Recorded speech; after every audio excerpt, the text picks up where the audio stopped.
జనగామ పట్టణంలోని 3వ వార్డులో మౌలిక వసతుల కల్పనే లక్ష్యంగా ప్రభుత్వం ప్రతిష్టాత్మకంగా తీసుకొచ్చిన ప్రజాపాలన ప్రగతి ప్రణాళిక కార్యక్రమాన్ని చేపట్టారు.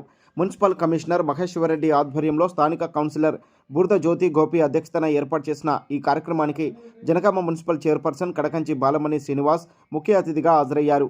ముందుగా కార్యక్రమాన్ని జెండా ఊపి ప్రారంభించి ఆమె వార్డుల్లో చేపట్టిన పారిశుద్ధ్య పనులను కౌన్సిలర్ జ్యోతి గోపితో కలిసి పరిశీలించారు. ఈ సందర్భంగా చైర్పర్సన్ బాలమణి మాట్లాడుతూ ప్రతి వార్డులోనూ ప్రజలకు మెరుగైన సేవలు అందించడమే తమ ప్రభుత్వ లక్ష్యమని స్పష్టం చేశారు. వార్డుల్లో పేరుకుపోయిన సమస్యలను యుద్ధ ప్రాతిపదికన పరిష్కరిస్తున్నామని, ప్రజలు కూడా మున్సిపాలిటీకి సహకరించాలని కోరారు. కౌన్సిలర్ జ్యోతి గోపి మాట్లాడుతూ తమ వార్డు పరిధిలో అభివృద్ధి పనులకు అత్యంత ప్రాధాన్యత ఇస్తున్నామని, 10 రోజులు వార్డుల్లో ప్రజాపాలన ప్రగతి ప్రణాళిక పనులు జరుగుతాయని తెలిపారు. ప్రజల భాగస్వామ్యంతోనే ఈ ప్రగతి ప్రణాళికను విజయవంతంగా పూర్తి చేస్తామని అన్నారు. ఈ కార్యక్రమంలో మున్సిపల్ అధికారులు, వార్డు ప్రజలు, వివిధ పార్టీల నాయకులు పాల్గొన్నారు. వార్డు కౌన్సిలర్ గారు స్టేజ్ని అలంకరించారు. ఒకసారి నమస్తే చెప్పండి. మన మున్సిపల్ కమిషనర్ మహేశ్వరరెడ్డి గారు వచ్చారు. వారిని పరిచయం కావాల్సిందిగా కోరుతా ఉన్నా. కౌన్సిలర్ గారు ఈ కార్యక్రమాన్ని నిర్వహణ చేయాల్సిందిగా కోరుతా ఉన్నాం. మాట్లాడి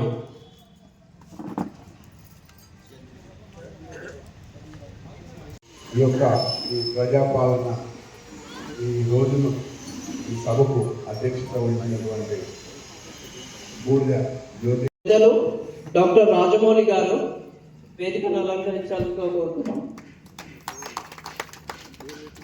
కాంగ్రెస్ వార్డ్ ప్రెసిడెంట్ మచ్చా ప్రవీణ్ గారిని మాట్లాడాలని కోరుతున్నాం. ఈ కార్యక్రమానికి 3వ వార్డు విషయానికి వస్తే, వానకాలం వస్తే అందరు ఈతలు కొడతారు, లేకపోతే చేపలు దొరుకుతుంటాయి వీళ్ళకు. ఇలా మా శ్రీనివాస్ గారు, మా బాలమణి గారు కొంచెం ప్రత్యేక శ్రద్ధ తీసుకోవాలి. ఎందుకంటే నేను కూడా వార్డు కౌన్సిలర్నే, కానీ మా వార్డులకు ఉన్న దానికంటే కూడా ఈ వార్డుల కొంచెం వర్షాకాలం వస్తే బయటికి రావాలంటే చాలా ఇబ్బందులు పడుతుంటారు. మేమందరం కూడా రేపు కౌన్సిల్లో నేను ఓపెన్గా చెప్తున్నాయి. ఎందుకంటే సోదరుడు గోపి పోరాటతత్వం ఉన్న వ్యక్తి, ప్రజల్లో పిలిస్తే గోపి అంటే నేను నాకు వచ్చే లక్షణం ఉన్నాడు. ఇలా బాధ్యత మీరు అందరు ఇచ్చింది కాబట్టి ఖచ్చితంగా ఈ వార్డు కోసం చేస్తాడు. తన యొక్క మార్పు అనేది ట్రేడ్ మార్క్గా చూపిస్తాడు అనేది ఖచ్చితంగా నమ్ముతున్నాం. మేము మున్సిపల్ ఆఫీస్లో కూడా 100% 3వ వార్డు కోసం మా చైర్మన్ గారి దగ్గర అవసరం అనుకుంటే మా వార్డుల నుంచి మాకు అందరికి తలా రూపాయి ఇస్తే మేము పావుల తగ్గించుకొని అయినా కానీ ఈ వార్డు కోసం నేను ఖచ్చితంగా సపోర్ట్ చేస్తా అని చెప్పి ఈ సభాముఖంగా మీ అందరం కూడా ప్రమాణం చేసి చెప్తున్నాం. ఒకటి కూడా కాదు. అఖిలకి అన్నదమ్ములకు అందరికీ నా యొక్క ఉదయపూర్వక నమస్కారములు. మన వార్డు కమిషనర్ గారు వచ్చారు, మన చైర్మన్ బాలమణి మేడం గారు వచ్చారు.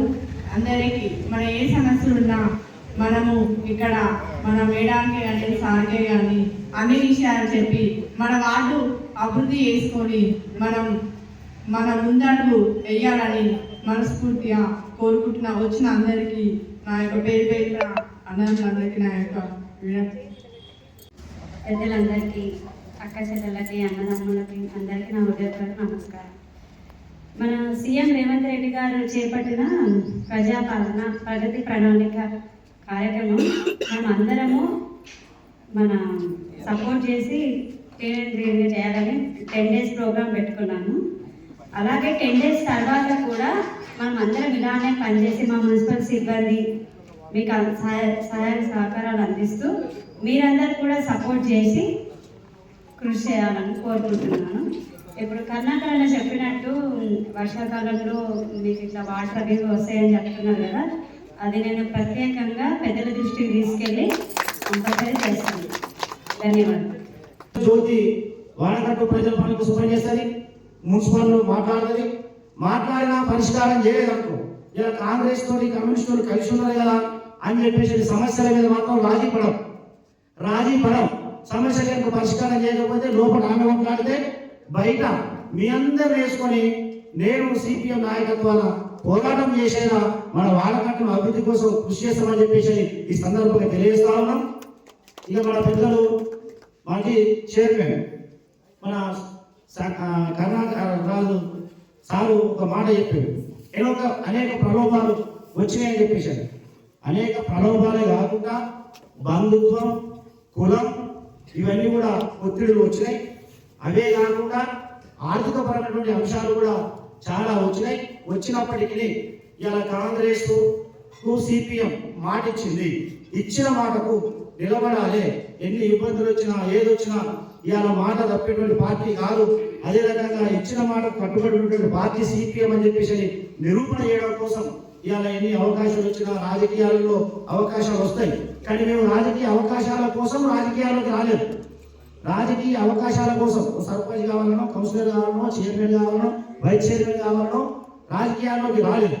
ఇవాళ జనగామ పట్టణంలో అదే రకంగా ఈ సమాజంలో ఏవైతే దొంగలు ఉన్నాయో, ఏవైతే అణచివేత ఉన్నదో, ఏదైతే పీడన ఉన్నదో ఈ సమూలంగా పోవాలని చెప్పేసి ఒక లక్ష్యం కోసం వచ్చిన వాళ్ళం కాబట్టి రాజకీయ అవకాశాల కోసం రాలేదు అన్నటువంటి విషయాన్ని ఈ సందర్భంగా తెలియజేస్తూ, ముఖ్యంగా చైర్మన్ ఎన్నిక సందర్భంగా ఎంపీ గారు అదే రకంగా మన ఇన్ఛార్జ్ మినిస్టర్ గారు కూడా మాకు మాట ఇచ్చారు. ఇలా మీరు కాంగ్రెస్ కు సపోర్ట్ చేసి మద్దతుగా నిలబడ్డారు, మీ వాడకట్టును అభివృద్ధి చేసే బాధ్యత ఎంపీ గారు నేను తీసుకుంటున్నా. అదే రకంగా ఇన్ఛార్జ్ మినిస్టర్ గారు పొంగులేటి శ్రీనివాసరెడ్డి గారు కూడా నాతో జ్యోతితో మాట్లాడి, అమ్మ జ్యోతమ్మ నీ వాడను ఈ జనగామ పట్టణంలో నువ్వు ఏదైతే ప్రజలకు హామీ ఇచ్చినో 3వ వార్డులో మోడల్ కాలేజీగా తీర్చిదిద్దా అని చెప్పేసి దానికి మా సహకారం ప్రభుత్వ పక్షాన ఉంటుందని చెప్పేసి మాటించారు. వారు ఇచ్చిన మాట నిలబెట్టుకుంటారని చెప్పేసి మాకు సంపూర్ణ విశ్వాసం నమ్మకం ఉన్నది. అదే రకంగా ఈ వాడకట్టులో ఉన్నటువంటి ప్రజలు ఏ నమ్మకంతో అయితే మమ్మల్ని నమ్మి ఓటేసిర్రు. మేము ఎన్నికల సందర్భంగా మొత్తం ఒక 16 అంశాల మీద మేనిఫెస్టో ఇచ్చినాం. ప్రతి అంశంలో అందులో ఉన్నటువంటి కరపత్రంలో ఉన్న ప్రతి అక్షరానికి కట్టుబడి ఉంటామని చెప్పేసి ఈ సందర్భంగా తెలియజేస్తూ